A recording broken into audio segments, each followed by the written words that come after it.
Will the War for Wakanda save Marvel's Avengers? I don't know. But is it a solid addition to a game that has been rife with issues since its launch? Yeah, I think so. Hey everyone, I'm RVRocks, and I've defended Marvel's Avengers from the very beginning. Of course, the game is not without its issues, but I think the game's remarkably solid. Strong core gameplay, strong roster, and pretty fresh interpretations of characters who are pretty much all based off the movies nowadays. When I last talked about the game, it had just released its second post-launch DLC campaign, Hawkeye Future Imperfect. At the time, I concluded that the game was good, but if you didn't like it at launch, you probably wouldn't have changed your mind based on anything that came after. But since then, we've gotten a decent amount of new content. New costumes based off the MCU, a new boss, some new mission types, more rewards for people who play a lot of the same character, and notably, a couple weeks ago, they released the War For Wakanda Expansion. The first DLC update for this game labeled as a proper expansion, touting some new bosses, a new character, a new story, and a whole bunch of supplementary content. And for someone like me who loves this game and loves the world it's created, it's easy, go play this DLC. However, if you're someone who strongly dislikes this game or hasn't touched it since launch, is it worth revisiting Marvel's Avengers for you? Let's talk about it. The War for Wakanda has been probably the most hyped up piece of content for this game since its launch. The game had a lackluster release, as I'm sure we are all familiar with, and they didn't really hype up the other DLCs as much as this one. Kate Bishop released with a whimper at best, and Hawkeye got people talking, but it feels as if Crystal Dynamics didn't particularly care about him either. Flash to August 2021, and CD is going ham on promotion. Ads, full-on background interviews with the voice actors, it was hyped up like nothing else. Clearly, they knew how important Black Panther was to a lot of people and wanted to get it out to as many ears as possible. And it seems like it worked. I kept on seeing comments online like, this game sucks, but I will happily get on it to play Black Panther. And whether or not those types of players will stay after playing is another story, but it really seems like setting up all this hype worked. Personally, I was really excited to play the War for Wakanda, but I already enjoyed the base game and the other DLC releases, and you may not know this about me, but Black Panther is one of my top 10 favorite Marvel heroes. So I was already basically sold on this one on that one teaser they did back in the pre-release. But all of that hype means nothing if the game doesn't deliver. So I think it's prime time we talked about the actual War for Wakanda. Let's start out with probably my favorite thing about this expansion. The presentation here is off the charts. I already thought the base game looked really good from a graphical standpoint, and undoubtedly Wakanda is represented in all of its glory here as well. Both the golden halls of Burn and Zana and the outskirt temple locations we explore in the missions proper look amazing, and I am so happy to say that we finally have a proper new location in this game to add to the mission rotation. And unsurprisingly, the voice acting here is off the charts as well. And if you don't believe me, look at the cast. I'm not sure that I think that any of these voice actors ever miss. I mean, seriously, this game always shoots for the very high-profile voice actors, and these guys in particular have played all sorts of different characters that I love. They all just fit their voice roles really well, but the obvious standout for me is Christopher Judge as T'Challa.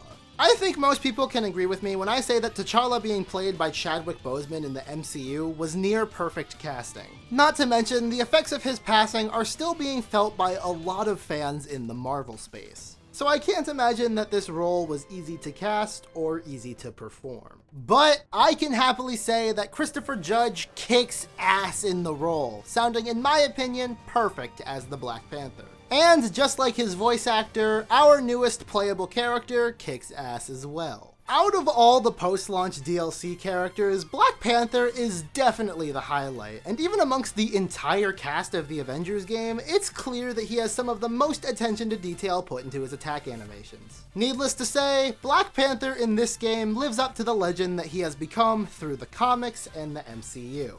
To start, the main thing that sets T'Challa apart from the other characters in the game is his pin attack. While characters like the Hulk and Miss Marvel can pick up enemies and throw them around, Black Panther can pin down enemies and positively wail on them. And let me tell you, the animations make it feel so good to spam this attack on enemies.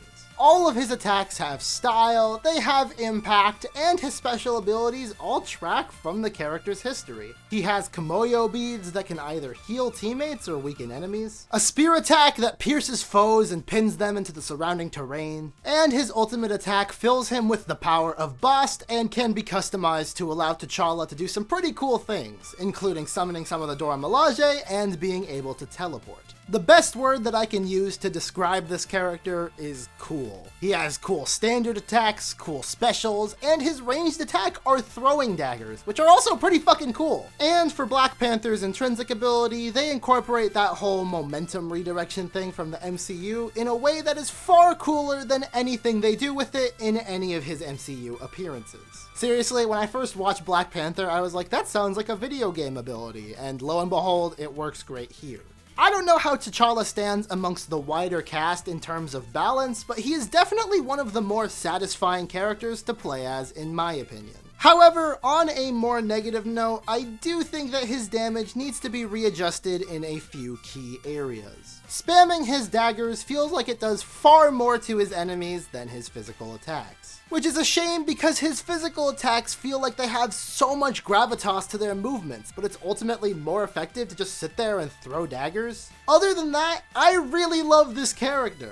Unfortunately, I can't really say the same about the story. If you have ever experienced a Black Panther story before, characterization basically falls into their standard trappings. I have praised the strength of Avengers character writing before, and I will maintain the opinion that the story mode is the best part of this game. Moments like Tony and Kamala talking about being a symbol, or basically anything featuring Bruce Banner, hit much harder than I think anyone expected this game to. And while neither Clint nor Kate really featured the same depth in their stories, I still think they had their fair share of character-defining moments. But just about everyone in Wakanda can be described with one word. T'Challa is stoic, Okoye is fierce, Zawavari is quirky, Shuri is smart, and Claw is a dick. There are hints of deeper motivations for things, namely familial love, but in comparison to some of the other nice moments this game has had, the Wakanda crew definitely falls more into the category of skin deep. And that's strange because this DLC isn't without its good characterization moments. When you first arrive in Wakanda, you can listen in on Clint and Kamala having a discussion about being an outsider. Clint, being a white guy in Wakanda, feels out of place, and Kamala, being a Pakistani American, relates to him on that. And I thought that was great. Where was more of this? This isn't to say that the story is all bad though, there were a handful of moments I really enjoyed. Captain America finally getting a moment to be a bigger player in the story is nice because he was absent for most of the base game. Still waiting on Thor to do something relevant though. I really liked seeing all the different Avengers faff about burning Zana. Crossbones showing up for a little bit was very fun, and I hope we get more of these ancillary Marvel characters just popping by every now and then.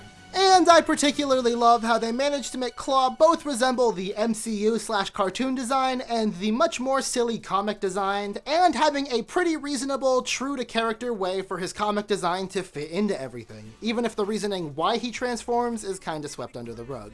So let's return to the question I posed at the top of this video.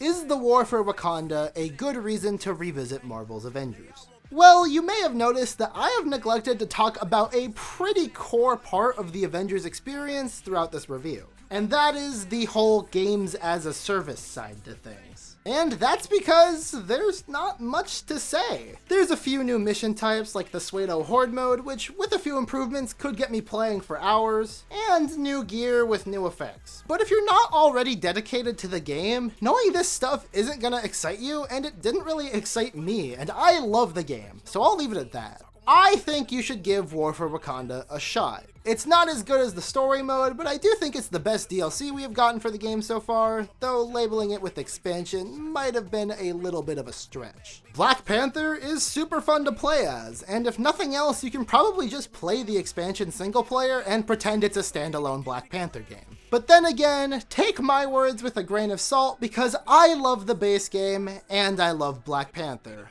I was basically the person that this was made for. So Avengers has had a pretty rough, existence so far, but the community is dedicated and I think the core gameplay is strong enough to keep a lot of people playing. But we are in an especially tight spot right now because with Wakanda finally out, we are now back into that area of not knowing the future of this game. There are some leaked voice clips that have my ears perking up, but we only really know that Spider-Man is coming to this game eventually. I am personally hopeful for perhaps the Wasp or Captain Marvel to hit this game sooner rather than later, but with COVID stuff starting to get worse again, I'm not sure if Crystal Dynamics has that output ready. Either way, I will be sitting here right alongside you, anxiously awaiting for more content to come to this game.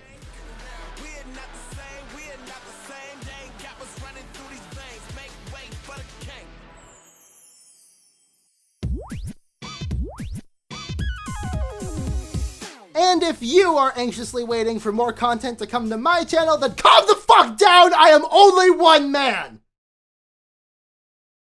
But you can help alleviate that want by subscribing to RVRocks and ringing the bell, liking this video, and commenting your thoughts on the War for Wakanda DLC. War for Wakanda obviously didn't break the internet or anything, but it seems like it was pretty well beloved by the people who actually played it. So I'm excited to hear your thoughts either in the comments or on Twitter at RVRocks. But before you do any of that, I have been RVRocks and thank you so much for watching. See ya!